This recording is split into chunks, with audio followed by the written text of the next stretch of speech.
Keiko's school is down to just Jake, Nog, and a lot of empty chairs. 3 Kovarian freighter captains all want to use the same docking port, and Bashir has his plomik soup, hot, with a touch of basil.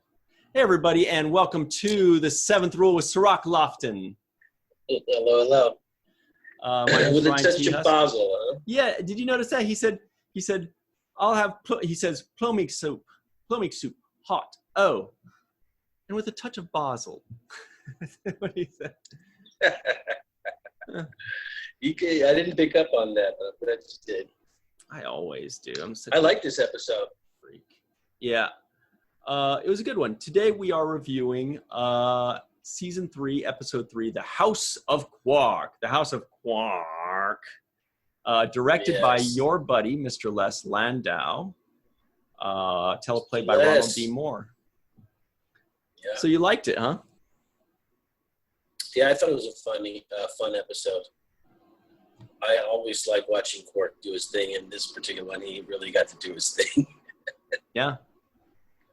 It really showcased him a lot. And before we kind of take it step by step, one of the things that I noticed I wanted to make sure to mention is something Star Trek is good at is when they'll create an episode that's like an O'Brien-centric episode or a Quark-centric episode where they have to go on a different planet, like when O'Brien was captured by the Cardassians recently, the Cardis. And there's always that point where we go, you know, it's going to be a boring episode because it's just O'Brien and a bunch of Cardis, or it's just Quark and the Klingons. But Star Trek always finds a way to sneak in one or two more of the main characters in there to make it more interesting. Like when O'Brien was captured by the Cardassians, they were able to bring in Odo as his, lawyer or whatever. And then they also brought in Keiko a little bit. In this case, when Quark is over with the Klingons, they still brought in Rom. So now he has somebody to confide in and talk to. And that's a really good screenwriting tool for us because it's hard for us to watch an episode that's just one character we know. We want more than that. And they're really good at bringing in a second or third character.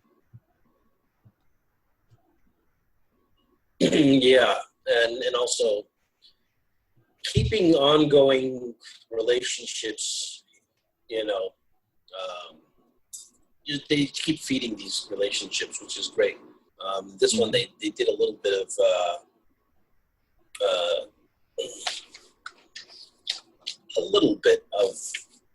the interplay between Sisko and Quark, and there was just a lot of interplay. And I like the relationships that are being developed. But this one was really good because it gets into Quark, and it shows Quark once again is such a dynamic character. He's not, one of the things that Star Trek really does a great job of is having these layered characters that have a whole lot of context to them. And Quark, is depicted as just, this money-hungry, cutthroat type of do anything to make his business run person, which he is.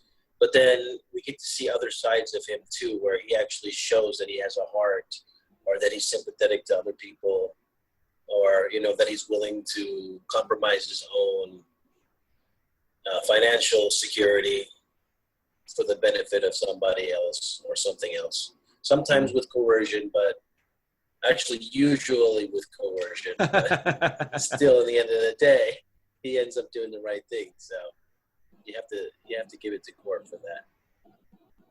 Speaking of which, I'm wearing my special Quark's shirt in honor of a Quark-centric episode. Got this at the Star Trek Experience in Las Vegas at the Hilton. For those of you that have been there, you remember that shop. Everybody remembers this shop with the Quark shirts and the Quark shot glasses and whatever it was. Everything was overpriced. Big surprise. Yeah. Yeah, it was a good little experience, though. Actually, that ride was cool. Yeah, both of them. And the gift shop / Quark's bar was really another feature that was awesome. I like how this episode starts. Rule of Acquisition 286. When Morn leaves, it's all over. Yeah, but and I like But then he said that wasn't even, but then Rom says, that's not a rule of acquisition, brother. You know, he's like, well, it should be or whatever, you know. Yeah. Yeah, it should be. But I like that one. He made up a rule of acquisition and then said, when Morn leaves, it's all over. Meaning, like, that's my best customer there. He sits here and drinks no matter what's going on. But if he's done, that was actually one of the trivioids that I had was Quark makes up a new rule of acquisition or something like that. It didn't make the cut. Sorry to say.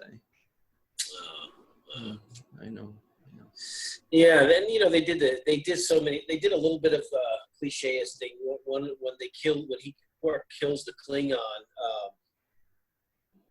he reaches down and he grabs the blood, and you can see the blood is actually in his hands. So they wanted to put blood on his hands, and it was more of just fulfilling that metaphoric kind of like, okay, this is what he's dealing with.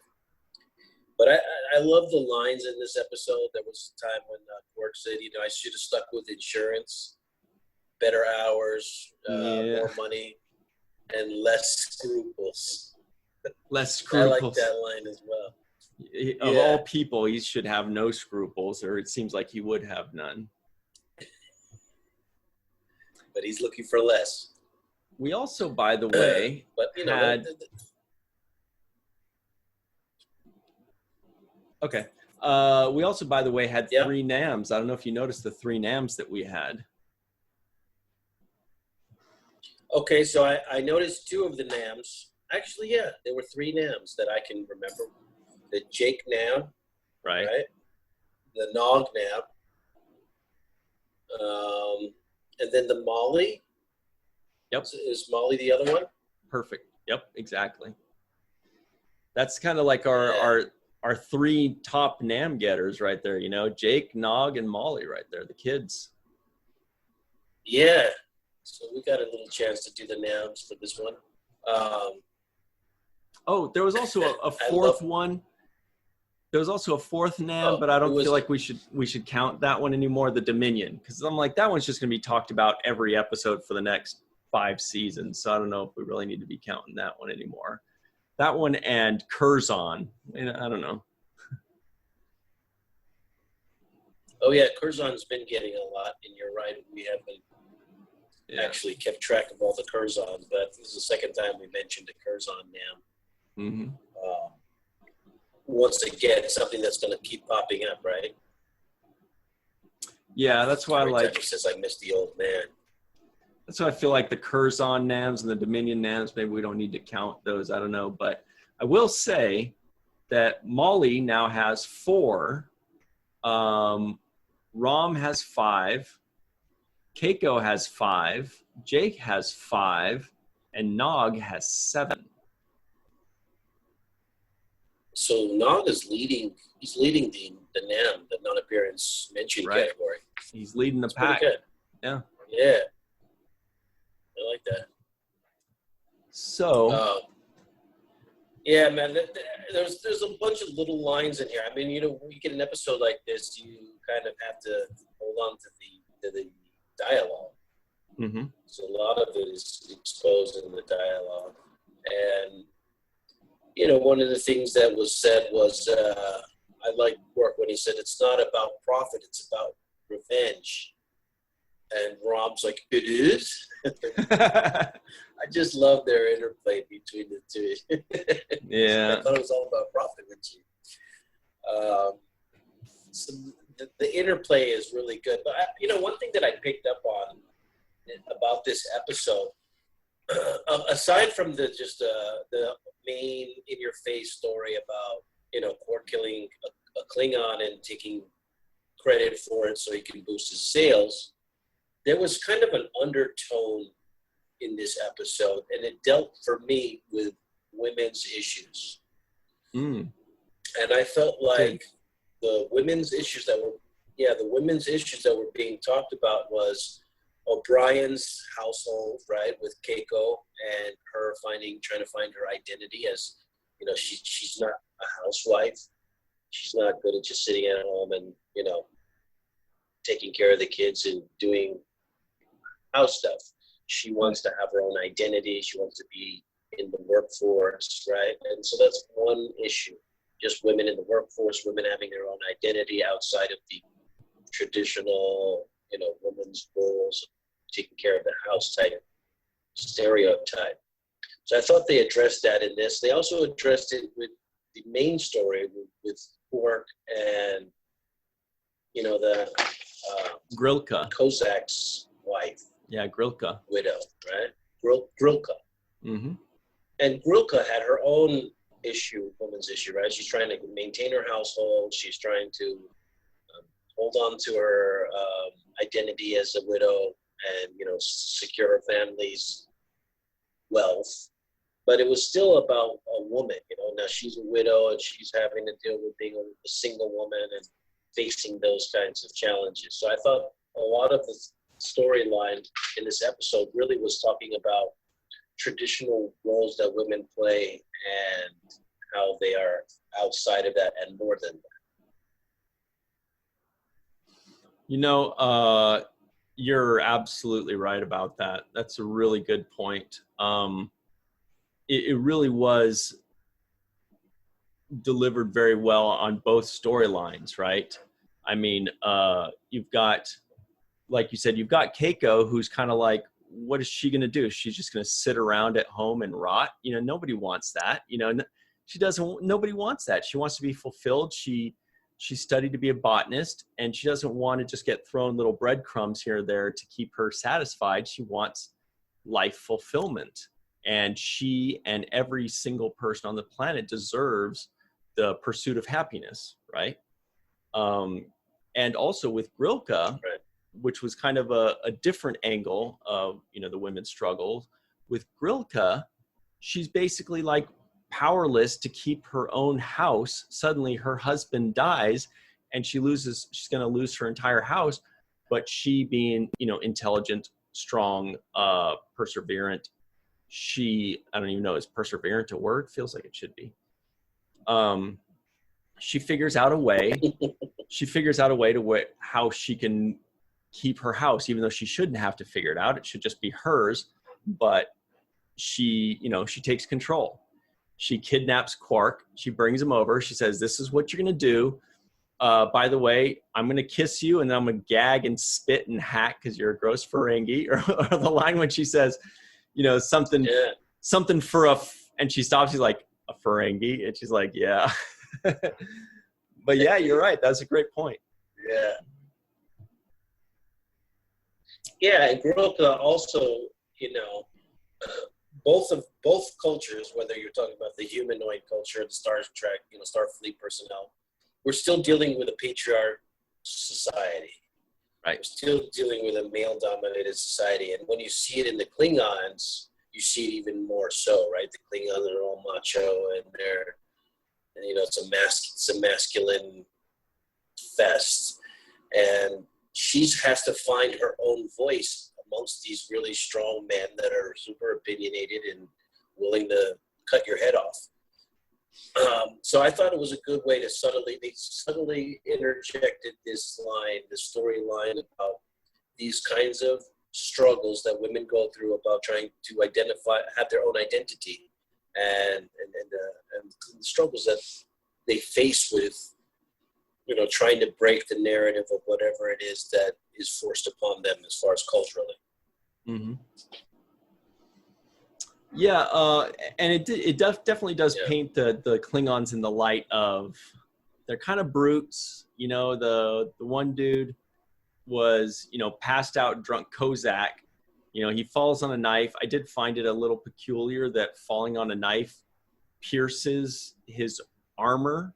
I mean, he's wearing battle armor that's supposed to protect him from swords and batleths, and him just dropping to the floor completely pierces that armor, kills him by piercing his organs, even though they have a double set of all organs so that they're not easily killed. That part was it didn't really work for me, but we get it. It was good for the story. It worked for the story because, now Quark is kind of almost framed in a sense.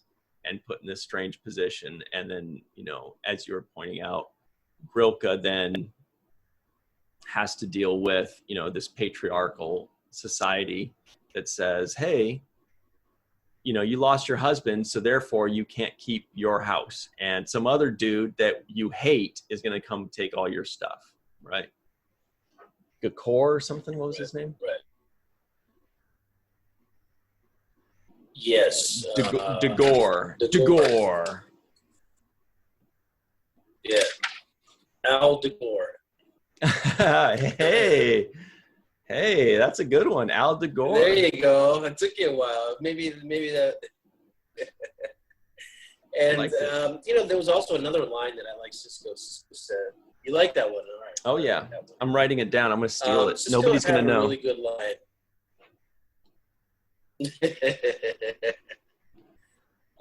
When O'Brien confides into Sisko, I like that moment too. It reminded Sisko of his own, you know, life decision of being stuck on this station and having to juggle raising a family on DS9. And he really had a lot of empathy for O'Brien and his situation with his wife. And one of the things that he says in this episode, which I really thought it was great, one of the things that, you know, I wrote down, he said, nothing is harder than knowing the one you love is unhappy. Right, that's a good one. And I thought that was a great.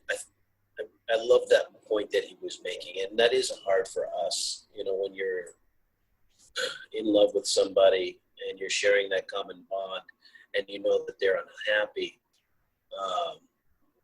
It'll leave you unnerved, and you will not feel settled. So, I thought that was a great point that Sisko brought up, and kind of endeared himself to O'Brien.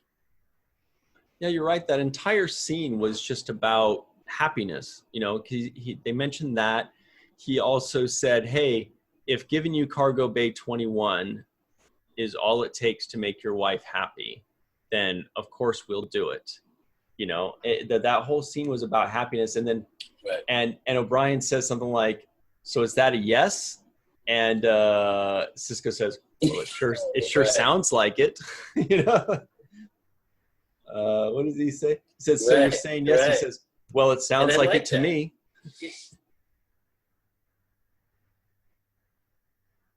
Yeah, and that was good. I mean, that was another little moment there between the crew that I liked. It showed that they care about each other, you know, and they want to see the best for each other. It showed a little bit of sensitivity on Sisko's part, I thought. I thought it was great, yeah. Feel that way. Yeah. I also liked the moment, and it was a very small moment, but it was a moment where O'Brien comes to talk to Sisko and confide in him about what's going on. Mm-hmm. And he sees that Kira and Dax are in the room, and he kind of says, I wanted to talk to Sisko, but it was private. And I like Dax's line. She's like, oh, wife problems. Like right away hits it right the nail on the head. Right? Yeah. And then she gives her explanation like, yeah, I've seen that face from both sides. I was the husband, right, and that was the wife. So let's leave. Yeah, and so Sisko does a really good job of banging on Kira in that moment, right? What are we Kira's talking about? I'm not going to leave. Something. Yeah, exactly. I don't remember that. So that must be a human thing or something. Oh, okay. Yeah.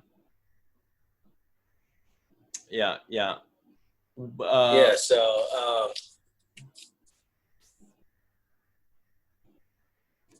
So anyway, so she didn't want to give the privacy to O'Brien and Sisko. Remember, Kira was going to sit there.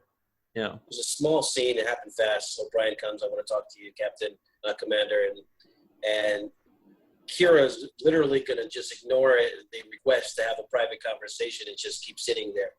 And the way that Sisko tells Kira, like, I need you to get the hell out of here right now because we're gonna be talking. It was a nice little moment of like flexing his authority. Yeah, go scan something. Go find something to do. I gotta help this poor guy. Yeah, why don't you talk about it on your way to the wherever you gotta go right Yeah. Now we've got about a minute left in this this first segment here. Yeah, I mean, I did notice, I wasn't sure if we were going to see Molly or if she was just going to be mentioned, but we didn't end up seeing her. I guess she's just always sleeping in her room every time Chief O'Brien comes home. I guess she's just always sleeping, right? I don't know. But we sure didn't see her. Yeah, she's either sleeping at her friend's house. Yeah. Oh, what is it that Molly likes the Petersons better than she likes her own parents? Remember that episode? Yeah, exactly. That must be it. So let's take a quick break. When we come back, we're going to do the trivioids that didn't make the cut, and we will finish this review, and we will be right back on The Seventh Rule. Hey, everybody, and welcome back to The Seventh Rule with Cirroc Lofton. Hello, hello. A little bit of technical difficulties earlier, but the connection's much better right now. I hope you guys are still with us because Cirroc and I were talking about that just now on the break, how like I would say a joke and he would laugh like 4 seconds later, or he'd tell a joke and I would laugh 4 seconds later. Our laughter, you know, yeah. It's rare that we can make each other laugh, so we need that positive feedback. We don't want to wait for it. Yeah, it doesn't work good on a 7-second delay. We're like on sports or something, or a CNN interview. So anyway, so the trivioids that did not make the cutting room floor. Here they come, fast and furious. Quark makes up a rule of acquisition. We got that one, covered that one. Chief is sad that 3 covariant freighter captains all want to use the same docking port. We said that one for the most part. All that's left in Keiko's school are Jake, Nog, and a lot of empty chairs. That's a NAM for empty chairs, by the way. Kissing Quark makes Grilka spit and hack and gag and make a funny face. Cargo Bay 21 is ideal for an arboretum. The ODN conduits in Cargo Bay 21 are shot, and the security systems never worked anyway. I don't know why that was a fun line. That's what Sisko says. It's funny, when he said the security systems never worked anyway, I thought it was a dig on Chief O'Brien. Like, isn't he in charge of making sure? Maybe. I thought it was a slight, it was like, yeah, you never fixed it anyway. So you might as well just take that piece of crap off our hands. Yeah, turn it to a garden or something. Last two, Quark wants to look at some, quote, filthy ledgers. And last one is Bashir has his plomeek soup hot. Oh, and with a touch of basil. Basil. Yeah. Those were some good ones. No, go ahead. No, I was going to say, there, like going back to the lines in this thing, there was another one where he says, I think you just mentioned it now on these ones that made the cutting floor, but she says, we are Klingons. We don't dirty ourselves by digging around for some filthy financial records, right? Yeah.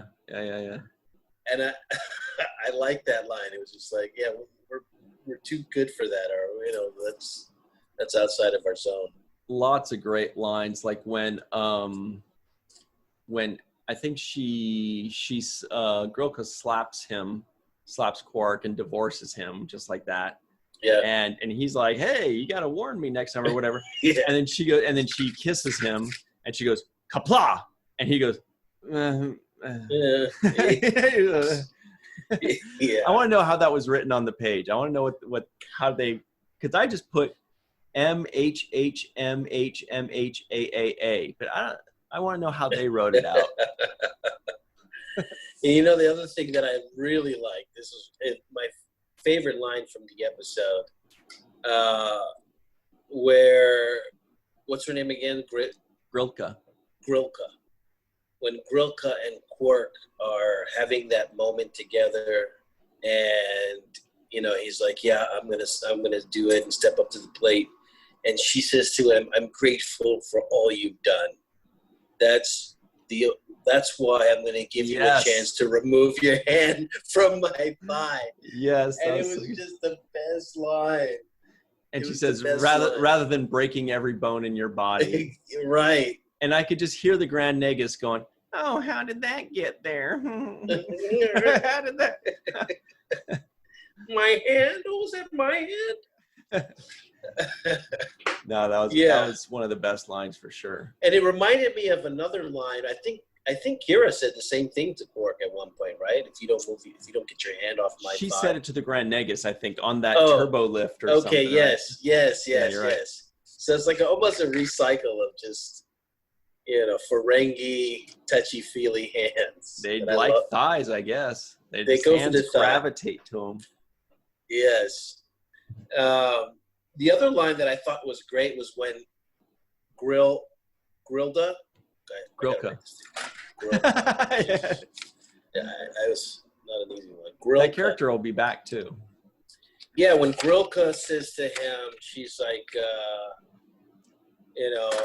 she's cussing out Quark, and he says sticks and stones, and whatever, I don't care. And then she says to him, she's like, you're nothing but a piece of latinum, a small piece of something. Yeah. She called out his small piece of latinum. Oh, his strip of latinum. So, yeah. Here's an easy way to remember Grilka. Her middle name is Lamari. Grilka Lamari. Oh, God. I almost wrote down Lamari. Thanks a lot. No. We should just forget that one. Let's not ever write that down or talk about this again. No, please don't do that to me. Grilka Lamari. Oh gosh. Where does Keldar come from? Is that his mom's name? His dad, I believe. Yeah, his dad is son of Keldar. That was what I wanted to say though. At that moment when Odo is talking to Quark, and remember Quark is still making up his lies about how he killed the Klingon, and Odo's like, I'm not buying it. And Quark says, don't worry, Constable. I won't be dispatching any more customers today. And Odo says, thank you for keeping my mind at ease, but I'm not here to protect the customers from your violent temper. Yeah, I like that one. And he also kicked him out and said, make some room for some paying customers again. There was a great look that usually we like to highlight lines, but sometimes someone just makes a great look, and Bashir did it. When Quark was telling Bashir and Odo what happened to the Klingon, he's like, so I fought him and I stabbed him, whatever. Bashir gave this great look of like, what do you, I don't believe you. Yeah. Perfect. It was both Bashir and Odo in that shot. Right, you got it. Kind of like, yeah, right, I don't believe anything he's saying. But I also enjoyed how Quark, he's acting already, right? Armin Shimmerman is playing Quark, so we already know he is acting just by being Quark in general. Yeah. But then he goes into Quark acting, right? When he goes into and then he ran up on me and he starts doing this whole, right? Yeah. He goes to this whole thing in front of everybody at the bar so that he can make himself look legendary. And it just dawned on me that he's acting, pretending to be acting, which is like, it's like a paradox, right? I'm the dude dressed as another dude, pretending to be another dude. Yeah, I'm the dude playing the dude dressed. Yeah. That was Tropic Thunder, ladies and gentlemen. Right, with Jack Black and what's his Robert name? Downey Iron Jr. Man. Yeah. Robert Downey, yeah. But I want to say, though, aside from the fact that they really did a good job of conveying, the women's issues and different things that, women go through trying to hold down a household, right? Trying to be the woman of the house. On top of doing a good job of showing that, I thought they really did a good job of showing Quark as a courageous, kind of honorable person in this moment. He had he took the high road. which I thought was great because, you know, he was ready to get the hell out of there. He tells Rom, you know, it's none of my business. I don't care. Who cares if she keeps her house or not, right? I don't care. Let's get out of here. And then you can see they cut right from there to, you know, Quark walking in and showing up for the duel and actually doing the courageous kind of honorable thing. Yeah, and you know, Rom was trying to kind of nudge him in that direction when he's just kind of like, oh, yeah, what do we care if this poor lady's life is going to be ruined and her whole family, right? We don't care about that, right, brother? Right, brother? Yeah, the Wright brothers. The Wright brothers, yeah. But eventually, apparently, it worked. And that's why it's so great that they brought Rom in to kind of be his conscience, to kind of have that extra character in there. I was glad to see him show up in that, you know, that part. And that's another thing that we saw in this episode. We saw for the first time, I think, Rom actually have a true respect for his brother outside of money, right? He usually, you know, he takes his orders because he wants to keep his job. And this time he's like, tell me that story again, brother. You know, I want to hear it. And then, of course, Quark says, okay, I'll tell it to you, but I'm taking this out of your paycheck. Yeah. So, I mean, I just like the way Quark is showing us to be a very dynamic character. There was a couple episodes before this. It took a little nudging, but when they were dealing with the Dominion and Sisko had to bring the Negus' staff to convince Quark to come along and join him to negotiate with the border, right? Mm-hmm. But even in that moment, you saw that Quark is playing this vital role in negotiating and, you know, doing stuff that's outside of his purview as he's just businessman, as a shop owner. He doesn't really have to be doing any of these extra things. But he is showing to me, they even said in the episode, a brave Ferengi. Who would have thought it possible? You know, and I like that. I like that Quark is kind of different. But, you know, Ferengi are brave in business ventures. You know, they're bold. They're willing in negotiating, yeah. Exactly. Yeah. But they're certainly not going to be brave for certain things. Like, you know, they'll be brave to make money, but they're not going to be brave to help somebody. They're like, why would I, you know, where's the profit in that? Right. Yes, that's kind of, you know, an interesting little thing to realize is when they say Ferengi aren't brave, or Ferengi are, you know, they say even for a Ferengi or stuff like that. Ferengi just have a different set of priorities and principles. So they do have bravery. They do have their own kind of nobility, but theirs just follows the rule of acquisition, you know? Yeah, you know, there was a line where Grilka was talking about Dagor. And see, I told you that middle name would help you remember her name. Yeah. Yeah, so Grilka was saying, you know, Quark was explaining that he was cooking the books and manipulating the, you know, invoices to basically rob her of her life savings, right? And she says something to the effect, you mean Dagor was scheming and plotting like a... Yeah, that's what, yeah. That was right? And she started to say it, and Quark finished her sentence for her, like a Ferengi. Like, you can say it, it's all right. Yeah. And he wasn't ashamed about it. He was almost like, yeah, like a Ferengi, you know? Yeah, see what happens if you let us do our thing. You'll be broke with no home. So we're pretty efficient in what we do. And then, you know, Bashir gave a little bit of advice to O'Brien when he sat down with him and he asked him about the Arboretum, yeah. Arboretum. He says a smile will last you 2 hours. Flowers will last you 1 week. 2 weeks, I think he said. Yeah. 2 weeks, right? No, I think it was 1 week. You might be right. Yeah. Yeah, I think so. He's like, a smile, that'll last you about 2 hours. Flowers, that'll get you a week. And I figure an arboretum will get you 2 months. Yeah, and then that's when Chief should have said, yeah, but what do you know? We haven't seen you with the girl yet. You're striking out all the time. So how do you know? Would you read that in a book? I read about it. Leave me alone. This is how you deal with women. That's what I read. Yeah. But yeah, that was another little moment between the two of them. That was a fun gym. I actually thought that the way they handled the Keiko situation was really good. I found myself really liking that a lot, that they're treating her like how humans are in real life. Like we want purpose, we want fulfillment. And just because she would do the sacrifice of just being on Deep Space Nine for Chief O'Brien's career, she would do it. But that doesn't mean that there isn't something that could be done that would make her even happier in that life. And that is, the Arboretum was a great idea. It's, as it showed, it's not really enough.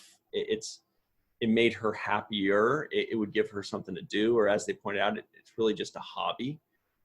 You know, more than anything, it would just make her, you know, a little happy, and it would be the thought that counts. But the fact is, you know, it's not quite enough. And then he's got this 6-week or 6-month excursion in Bajor. And I don't know, it made me happy to know that they're tackling like real life issues. Like, just because they're, you know, 300 years in the future and they're all space people and they're, you know, fighting lizard people and stuff, they're still humans. They're still people. They still have hopes and dreams. They still have, you know, simple fulfillment wishes. And I really liked the solution that they came up with. I thought it was good writing. I thought it felt very real and human, and I was really happy with it. Yeah, and the other thing is, you know, O'Brien is really the only character that is married on the show, right? Like, he actually has a wife to go home to. Mm-hmm. And so there's that play in between a husband and wife, you know, the unspoken thing, and he was picking up on the unspoken. And, you know, I think that it was great. They introduced one scene in there where O'Brien is basically cooking dinner for them, and he says, you know, it's an Irish holiday, you know. Yeah. We celebrate having the best wife in the universe. And it was just like it reminded me of a kind of a typical husband and wife relationship, right? You see your wife is down, you want to cheer her up, you cook dinner, you know, you make up some reason why you're celebrating, you know. It's called The Lie, but go on. It's called A Lie. But it's usually when you've done something wrong, you're trying to get out of the hole, trying to get out of the doghouse. But this is a proactive one. This is, you know, he was really empathizing with his wife, and he was like, you know, she needs to find her own place in her own space where she's comfortable and happy. And that's the kind of thoughtfulness that Star Trek puts into each character, you know. Is that person happy? Is that person fulfilled? Are they doing what they're supposed to be doing as far as their destiny or their, you know, what their skill sets are?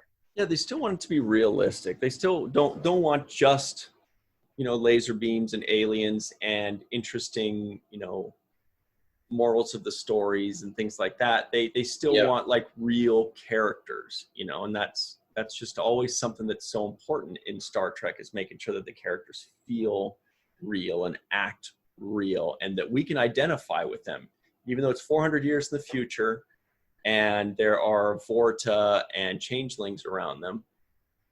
They're still, we can still identify with them very much so. The other thing I noticed, and this is completely just like I'm left field, but I'm going to throw it out there anyways. When Quark was wearing that cape that they make that looked like it was made out of animal fur, it reminded me of the Game of Thrones wardrobe, right? Don't they wear a lot of animal fur type long capes? Mm-hmm. So it just brought that into my head out of nowhere. We should have asked Sid about that. We should have been like, dude, so do you think Game of Thrones totally copied the Klingons on Star Trek or what? Say, my word.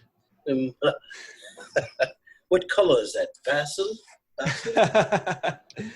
Hey, so we've got a few minutes here. I did want to bring up a character we haven't mentioned yet, which is Gauran, this was Gauran's very first appearance in Deep Space Nine.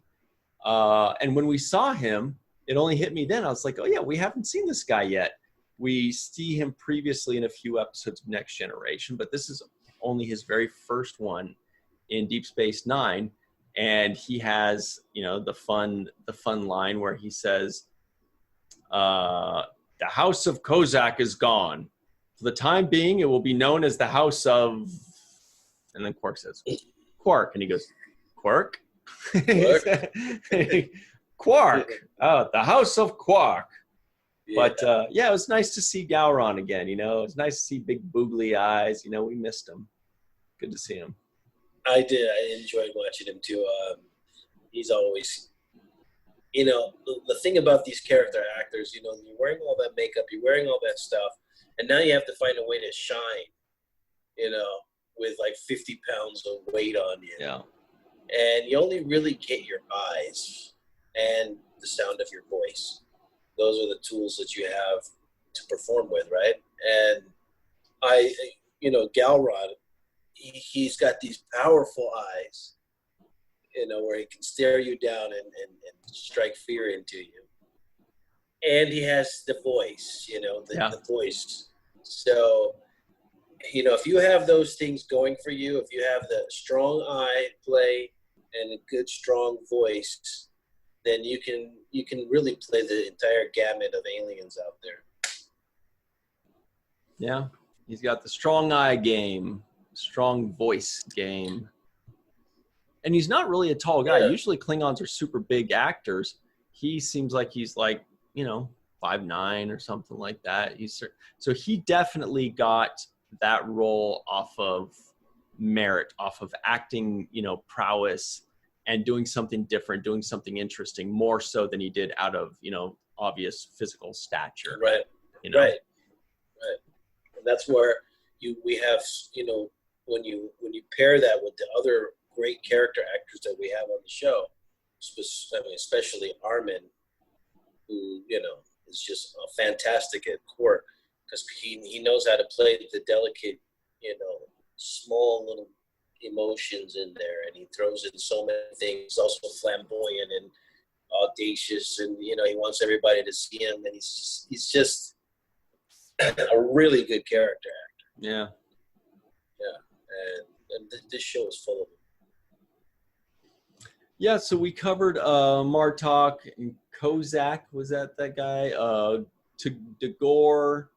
We'll be seeing Grilka again at least once. I can think of at least one episode that I remember her coming back for. She was played well by Mary Kay Adams.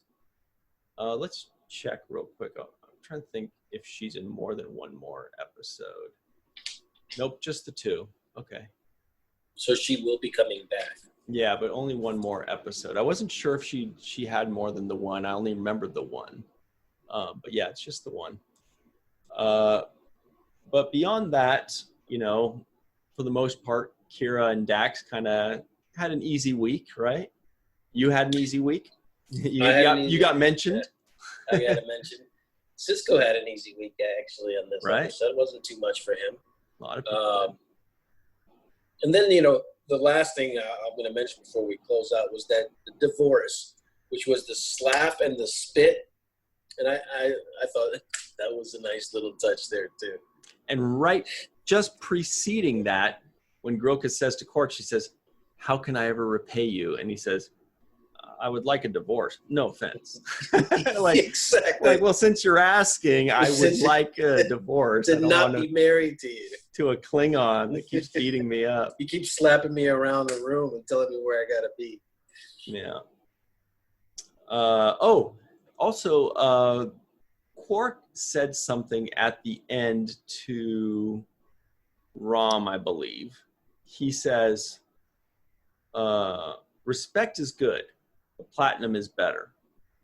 And I was like, okay, how is that not a rule of acquisition? I was waiting for Rom to say, rule of acquisition 211. But they didn't, they left it alone. I'm like, is that just one that sounds like a rule of acquisition, but we're all just going to pretend like it's not? It sounds like one. Yeah, and I think Quark earned his respect in this episode. Yeah, but Latinum's better. But Latinum is better. So before we go, I want to do something at the end here. I think this is a fun little game for us. It's called Jake Sisko Guesses the IMDb Rating. Just imagine there's like things. Jake Sisko predicts the IMDb rating. What do you think the IMDb rating was for this episode? 7.8. Close. I believe it was an 8.1. People like this one. This is definitely an above average Deep Space Nine episode, according to the fans. That was pretty close.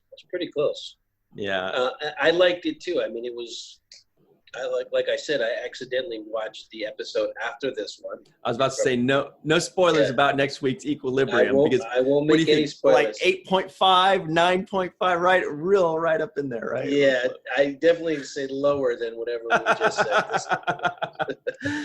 But yeah, this was a great episode. I mean, it kept me entertained, and you can watch a Quark episode and not be laughing and have. Right. It was great. I liked it a lot. I didn't remember it completely, but it was better than I remember it, so I was happy about that. Yeah. Anyway, Les Landau directed it. Great job, Les. Ronald D. Moore I think the wrote fans it. got it right. I would say it was a solid 8 in my book as well. Mm-hmm. Good one.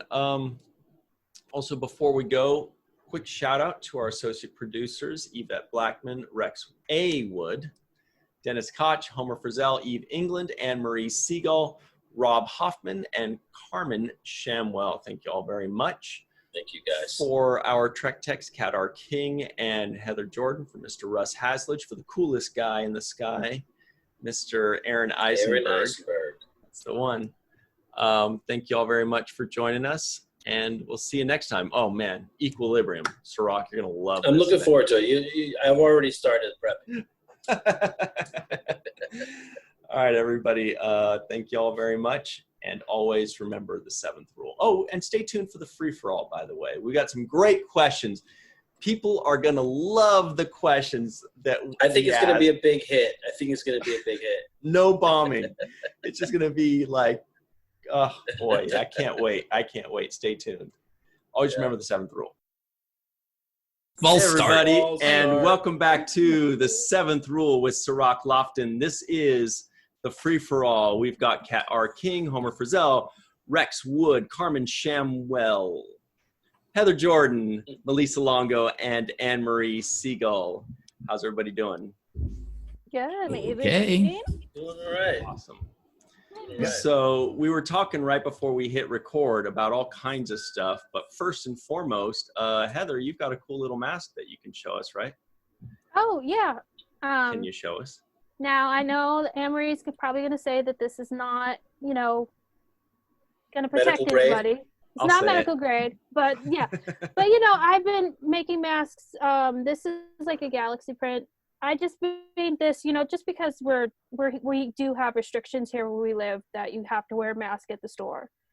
So this is a reusable, better than the disposable, fits better, more comfortable. So, I've just been making them. And then, of course, Melissa's got them on her shop now, too. Oh, really? So. That's cool.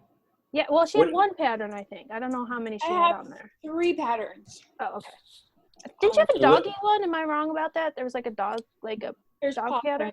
Yeah. Oh, paw print. That's what it was. Yeah. I had made a paw print mask for my mother-in-law, and there was some interest expressed in having people being able to purchase them. And so I ran out of the fabric, so I've been making the paw prints on fabric. Made a paw print stamp.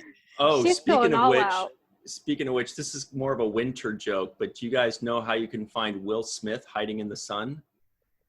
Oh my God. I mean, wait, no, I'm going to say that again. Pretend like I'm not sleeping. How do you find Will Smith? I'm just going to delete that out. How do you find Will Smith hiding in the snow? Oh, the snow. Yeah. Oh, I get it. I get it. Yeah, you look I know for the the Fresh answer. Prince. I knew that. There you I hope you got that out of your system. Yeah, boy, oh boy. Great, thanks. Is this thing He's on? going to be here all night, guys. Try the fish. Yeah. So, well, because you said Puffy Prince, I don't know, and then I said Walking on the Sun, like a Smash Mouth song. I don't know what's happening anymore. But let's get this thing on track. We've got a really Mine's cool. a little in the juice today. Let me tell you, I got this ginger peach LaCroix, and it is beating me up right now. But let's get sponsor yet. Yeah, that's what I was gonna say. really? We need that Really? sponsor. Sponsored by LaCroix. sponsored by JJ Lindo, ladies and gentlemen. Yes. So actually, before we get to our question, check out Homer's awesome shirt, you guys. Tell us about it, please.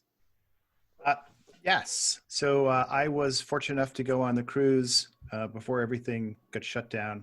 And Kenneth Mitchell had a rave, I'm calling it a rave, where he also crowd surfed. And they were handing out some of these T-shirts. And it's the House of Core.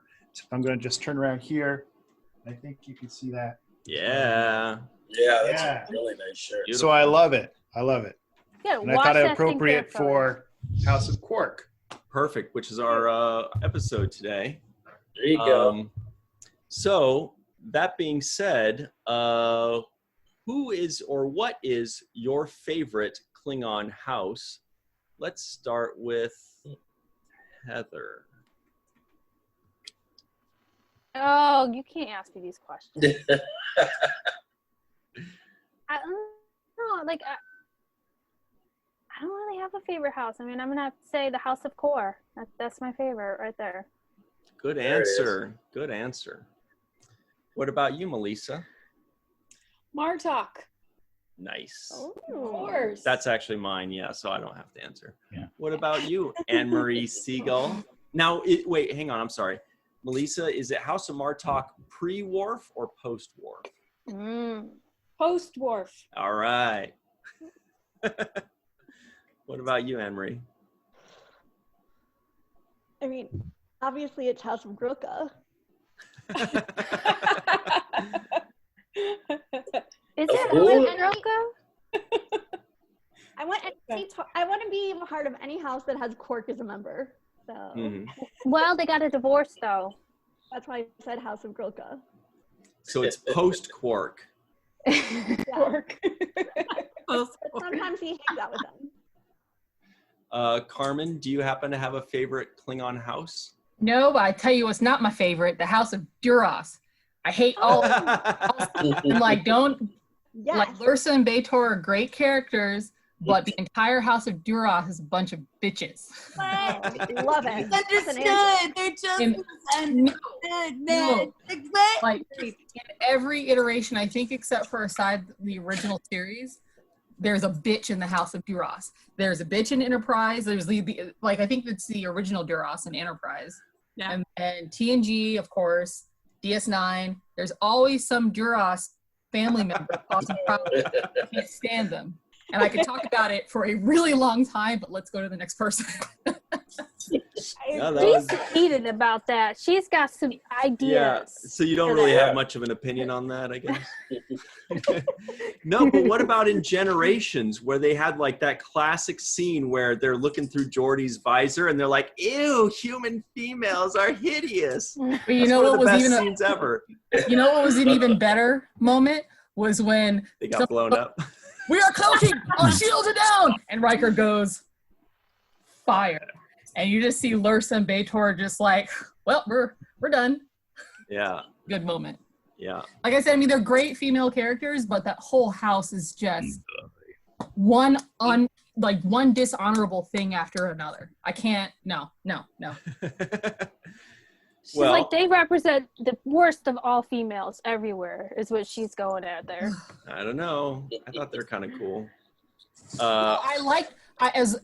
As really strong characters, I like Lursa and B'Etor, but it was just family name. It's just like, do you just have to be dishonorable all the time? All the time? Yeah. So. Rex A. Wood, I feel like we can morph this question. Do you have a favorite house or a least favorite house? I have to go back to the original series. The only good Klingon is a dead Klingon. This free-for-all is dark. Dead Klingon. Today is a good day to die. Let them die. What about Worf? You think Worf is a... Yeah, I'll give Worf a little bit. I like House of Moog. Yeah, I'll give Worf a little bit in there. House of Rozhenko. Like half house. I love House of Rozhenko. That's a good one. Homer Frizzell, Commander, do you have a favorite or least favorite house? Well, I don't have to cover the least favorite. I think that was covered fairly extensively. But I have to echo what Malissa said, and House of Martok also, when they took Worf on board, and Jadzia later on, and then Ezri. So House of Martok. Yeah. It's got all our people in it. Morales is okay. What about you, Kat? R. King? Klingons are. Yeah, right.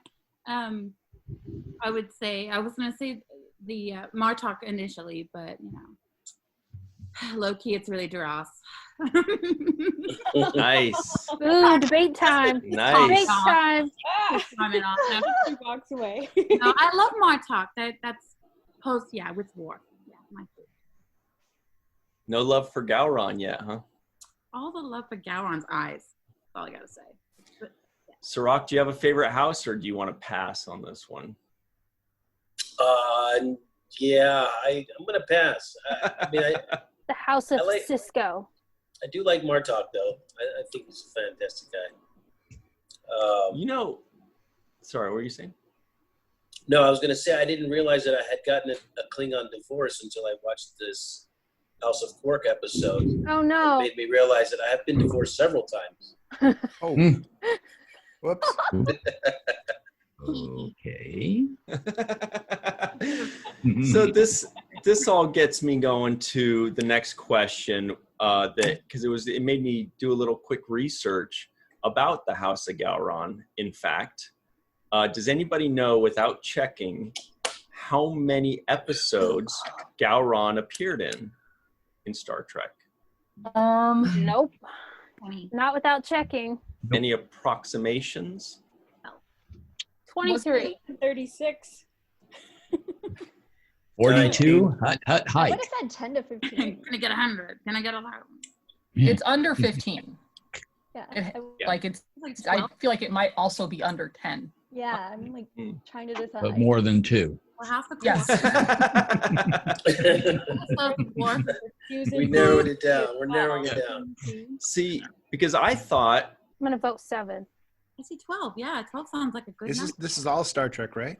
Yeah, all Star Trek, all series combined. I can't remember how many he was in TNG, but I know he's there with Picard. It's a really low number. Mm-hmm. Yeah, he's like one of those people who you think is in way more than he is. He's such a huge that was the character. case for me. Yeah, I actually looked it up a few months ago because I had the same thought. It turns out it was 4 episodes in Next Generation, I think, and 7 in Deep Space Nine, so 11 total. Okay. Wow! I thought it was more like 15 or maybe so 10's 20. a pretty good guess. Yeah, good guess then. Thank you. Yeah. They're all great guesses except for Rex is like 42 or whatever he said. Come on, Rex. I didn't care. 1 million. 1 million every episode. You're not winning Price is Right today. Sorry.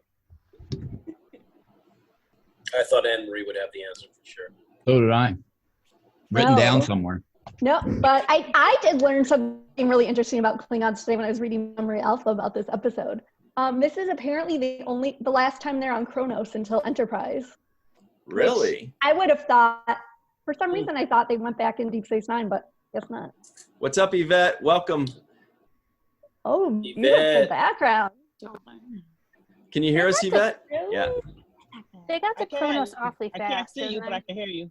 We're talking about Klingon houses. Would you happen to have a favorite or least favorite Klingon house on the spot? Moog. Yeah. Nice. Good one. He deserves to be remembered. Isn't Kronos from something real? Oh, here we go. Anyway, Kronos. Not the watch brand. Kronos is from, I think it's Roman or Greek mythology, and it was the original father dude. Father of time. Yeah. He was like a Titan or something. Yep. Oh, that too. That's right. Yeah. Right. Totally different spelling. Is it? Yep. Because Kronos is just like chronometer, so CHR. Whereas, well, actually, maybe you want to talk about this. Like Kronos, I think the planet has been spelled 3 or 4 different ways, but the way I see it is a Q, U, and apostrophe something going on. Oh, I thought it was a K.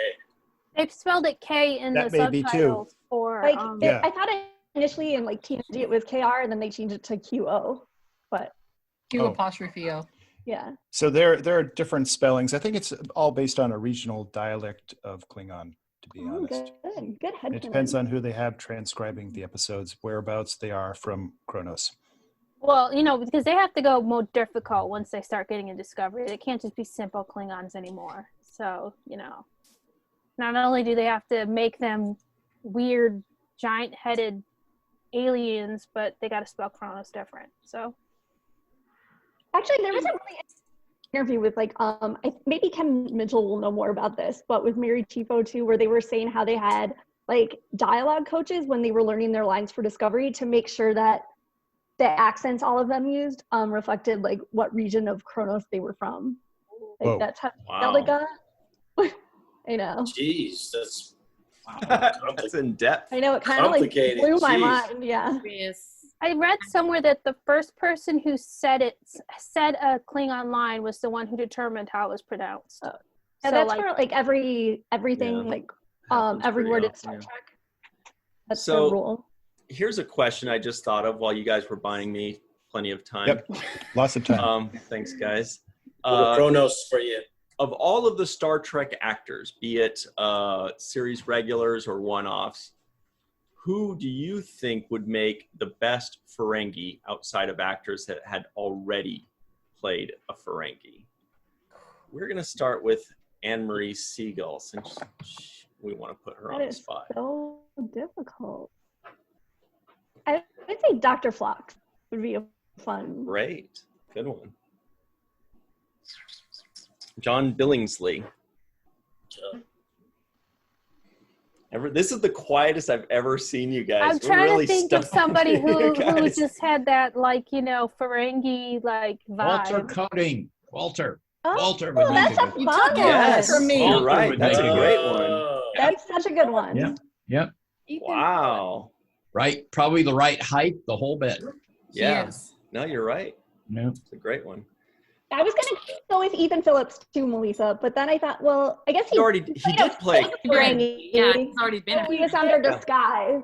He did play a Ferengi, though. When he pretended to be like the Grand Negasu's assistant or whatever. So, Yvette, our question now is, which right. Star Trek actor that never portrayed a Ferengi do you think would portray a Ferengi well? I'll give you a second to think about that, and we'll jump over to Melissa. Do you have an answer? Oh, I said Ethan Phillips, but I had no idea that he... I remember that now. So, wasn't Ethan Phillips also a Ferengi in Next Generation? When they... I thought I just remember seeing him as a Ferengi. I'm just positive that he was a Ferengi. I thought it was in Next Generation. He was a Ferengi on Enterprise as well.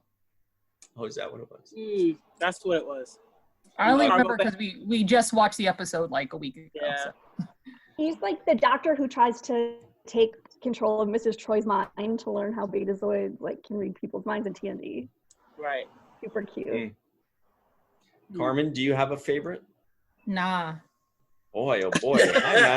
I'm asking the worst questions today. I mean, I was gonna say Walter Keane. He's sort of got like the right stature for it, but that was taken. So yeah, aside from him, I'm like going through like side characters in my brain now, and yeah, I can't be trying to like go through. Like, I was thinking maybe Nana might be able to pull it off. She'd be a fun one. Nana Visitor, I think she could do it. A bit tall, but she is tall, but she could definitely slink. You know, she could do the. I don't know. I could see her doing it. Fosse movements, and Ferengi like to do a lot of those Bob Fosse Like, I mean, it would be fun for sure. I think Marina's got the height to be able to, and she's gotten sassier as she's gotten older, so she could definitely pull off a sassy Ferengi female. Moogie. Who doesn't want to be naked. But, yeah. Yeah, new Moogie. Yeah. What about you, Heather? Do you have I'm going to go off the beaten path. I'm going to say Will Wheaton. Yeah, that's way off that path there. Way off. All the good answers are taken. You know, like I'm thinking Will Wheaton could kind of play like a little bit of Nog's father. Oh geez, I cannot. Rom. I think he could pull off a little bit of the Rom feel, where he's like a lower. He's not the alpha. You can do it. He's kind of like the beta in that situation. Like, so I'm kind of feeling that, but you know, I think it'd be funny to see Will Wheaton try to be a Ferengi. You know, see if he could pull it off. Why not? You'd give him a little messed up hair, you know, like his morning hair. Yeah. Well, no, but they could give it to him. Just give him some of that messed up hair he does, you know. What about you, Homer? Do you have somebody in mind? I do have someone in mind. Oh, I can't wait to say this. Yeah, I don't know if this is saving anything, but what came to mind, I mean, yes, some of the other ones have been said, but of course I have to try to do something else except for when it came to House of Martok. So I'm going to say Dominic Keating. Okay. Oh, Would he have his British accent still? Yes. He's from a different area of Ferenginar. He's from Ferenginar. Ferenginar. No. Ferenginar. Hey, what's up? Yeah. What about you, Kat? Anybody come to mind? Bob Picardo. I thought about him. I don't think he did play one. I knew Ethan had played Frankie, right? I think Bob would be great, but you know, I never thought of the height thing. So I was like, oh, I'd love to see Doug Jones play Ferengi. Come on, why not? But if you're gonna stick to height, I think Bob would make a great. Yeah. It is true about the tall Ferengi thing. If you ever went to the Star Trek experience in Las Vegas before it closed, there were, you know, when you went into Quark's bar, there were people that were dressed as like Borg or as Ferengi or as Andorians, right? And there was always this Ferengi guy, and he was super tall. I mean, like for a Ferengi, he was like 6'2" maybe or something like that. And you could tell that he was used to everybody making the comment, because the second you'd say, you're a little tall for a Ferengi, aren't you? He'd always respond right away and say, you've obviously never been to Ferenginar. So implying that I guess there are some tall Ferengi somewhere. I don't know. These had the Great America Park in California when it was Paramount's Great America. There was a whole section, and there were Romulan actors and there were Ferengi actors. Right, and our buddy Rico played a Klingon there. Oh, did he? Yeah. Where was that part? That was up in Santa Clara in San Jose. It's still the area. Still there? I think they closed it years ago. I don't know. Yeah. What about you, Cirroc? Do you have anybody that comes to mind? Star Trek actor you'd like to see play a Ferengi? Yeah, it would be Garrett. I'd like to see Garrett. Might be interesting. Yeah. I think he can. Yeah. I think he can pull off fit right in. Ferengi thing. Fun? What about Sid? Mind game. I thought about Sid too. I think everybody would have fun trying, at least. That's for sure. Yeah. He passed you in Ferengi. He's short enough. Plenty short. Yeah. Boy, oh boy. Ryan, you got one? You got an answer? Oh yeah, I thought I did give an answer, didn't I? Oh yeah, I said Nana.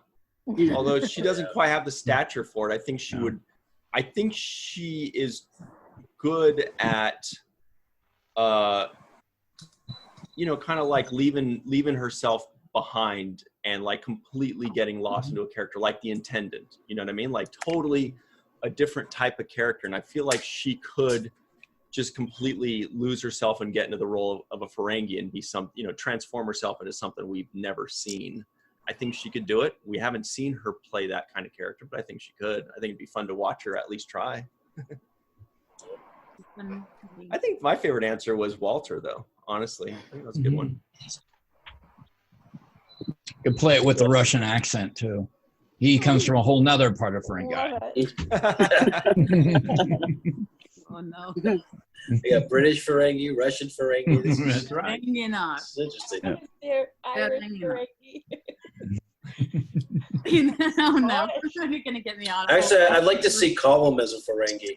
Oh God. Oh my God. That's amazing answer. He was spending all those hours in the makeup chair. I could just see him complaining about everything. Me hands! Look at me hands! Look at me hands. Just waiting for the Wow. So we got a couple minutes left, but I do want to point out Melissa's awesome shirt again. It seems like you've got a different color of the same. She does. Every week. She has a couple colors. Nice. I like that. And where can we find that? On my new website. Which is walkingartmadebymelissa.com. Oh, very nice. Nice. It's grassroots still and much more to come, but yeah, it's up, running. Well, it's Walking Art Made by Melissa. Mm-hmm. He's writing I'm that waiting down. for my shirt still to come in. There's a delay with shipping though, so yeah, waiting for it to come in. Yeah, hopefully soon. Your shirt's ready. Yvette, by the way, where are you? I'm sitting outside my house because everyone is in the house doing video chats, getting ready. My youngest daughter's getting ready for the APs next week, so how are they taking doing over. that? She's got she's everywhere. So, yeah, Are they so still I can't taking do the anything tests like for the APs? Because like, you know, when I was doing them, I took 2 AP classes, and you know, you have to go to like this proctored exam. Like, are they still doing that? This is a new world. Everything's done at home and timed. So she has 4 of them, and she will be timed. I think it's Monday and Tuesday. So we had to do a practice thing in the house. She's got to be in some place where it's quiet. Make sure the dog doesn't go in. It's a thing. No, they never allowed that when I was like, you know, they were so strict about like you couldn't even bring in your own calculator because they couldn't bring a calculator. You couldn't bring in anything. What do they cost? They have a camera. You have to utilize the camera on your. Yeah, they're watching. Yeah. Wow. They're watching. That's why you gotta make sure the dog doesn't go in, because that means you move your head. So you cannot move your head. The dog might have the answers. Well, written on his collar. The camera says if you move your head, then they ding you, or that somebody will come in and say you got to stop the test, because you have to keep your eyes on the paper. Yep. It's the only way they could do it. Yep. Man, like that's really tough, because I don't know about you guys, but when I'm sitting there taking a test, like I'm looking and thinking and kind of like, you know. Well, don't do that. Searching around for answers. No thinking. On the ceiling. Right. Nope. There's no thinking in these tests. It's just remember actually, what they told you and write it down. Actually, if you know enough about Zoom, because my company uses it, it actually can grade your alertness during something. So it will actually grade your alertness to know whether you're going over to a keyboard or you're doing something else during it. Absolutely.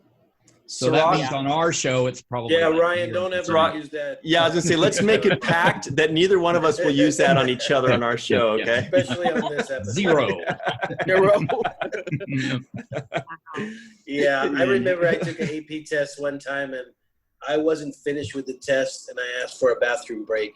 And actually, I went up to my biology teacher at the time, and I said, "Hey, what do you think about this?" And he said, "Oh, is that the kind of questions they're asking? Oh, great, because this and that." And then he said, "Wait a minute, aren't you still in the test?" And I said, "Yeah, actually, I forgot to mention that." Thanks for the heads up. See, my school had us leave the campus to take our AP. We had to go to, I want to say it was like maybe even on a college campus, but we had to go, and like it was like this big room, and they were, you know, very careful about walking in. You had to like, you know, sign in, and your 2 pencils. I think that's all you could bring in. Yeah. Bring No your phone calculators, calculator. no anything. Yeah. So before we go, who's got the dog and who's got the birds? Ooh. I'm hearing a dog and I'm hearing some. Probably all me. The dog is going crazy back there. There's birds. I got kicked out of the house. So yeah, it's a lot going on. I'm hiding. I've only in got a this room one in my bird house. over here. Don't do it, No, Cirroc. no, Don't do no, it. no. Don't do it. Two birds. Hey. Stop matching birds. That was two birds with one stoner. Right. You gotta do like Guardians of the Galaxy, where he's like. Yeah. Yeah. That's honestly the best part of the whole movie is that right there. So anyway, I guess we better go. I think we've all learned something today.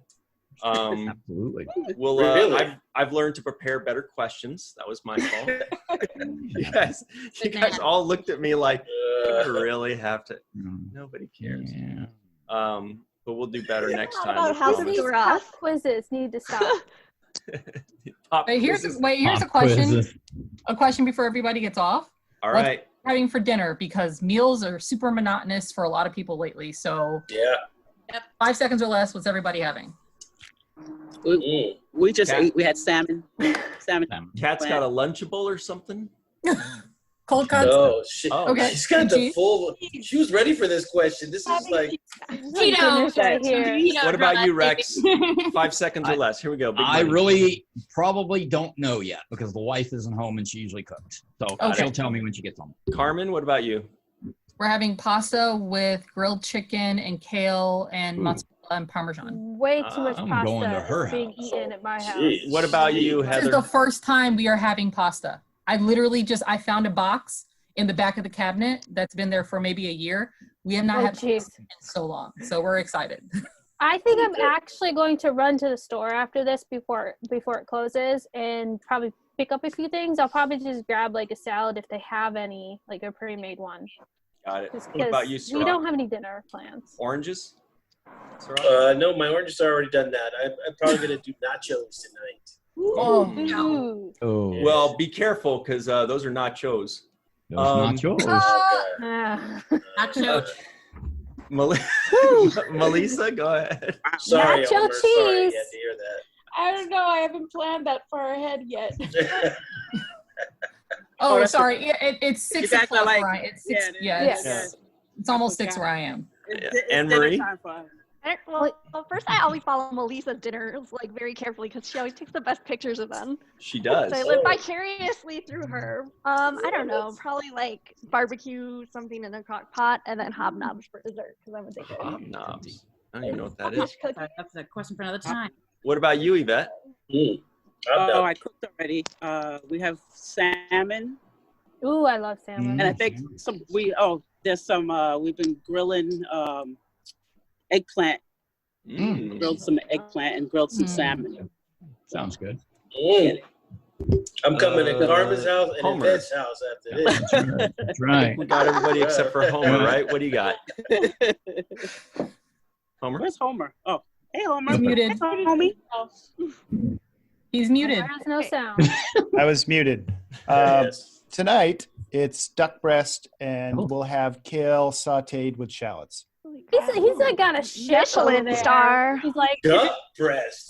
duck breast. I Yeah. don't even So eat that for casually. Christmas, Holidays man. at homies. Wine? Get that for Christmas? Some blood wine with that? Blood wine tonight? High We grade. have duck about once a week. Wow. Buy duck breast at. We get it at the farmer's market. Yeah, we Here. eat The duck farmer's a lot. market. It's open. Yeah. My Oh, yeah, 5-star year-round. chef is in today. Wait, what Damn, state man, are you I in? gotta come over there. I'm in New York at the top of Manhattan. With a reduced Ah. Marnier Yeah. sauce. So it's from Hudson Valley. I'm gonna little balsamic glaze. Are we having a choice of wine with that tonight? Yes, Nice white or enough. red. It's a Ooh, Rioja. white with duck, right? And then you White. put a little bit of, say, a blueberry preserve on the side if you want Oh, to God. dip your duck into that. Obviously. I love dipping What my else do you ducks. do? Raspberry's a little too sharp, Good. right? the 5-star chef is coming to his house and cooking dinner, obviously. Shit. Guess you can't come over and eat my hot dogs. Okay, so the goal next time. Your gourmet sausages. The goal next time we do grilling the hot dogs. Whatever. You don't boil them, do you? Pan fry a hot dog. Okay. Yeah. That's cool. Better than boiled hot dogs. Yeah.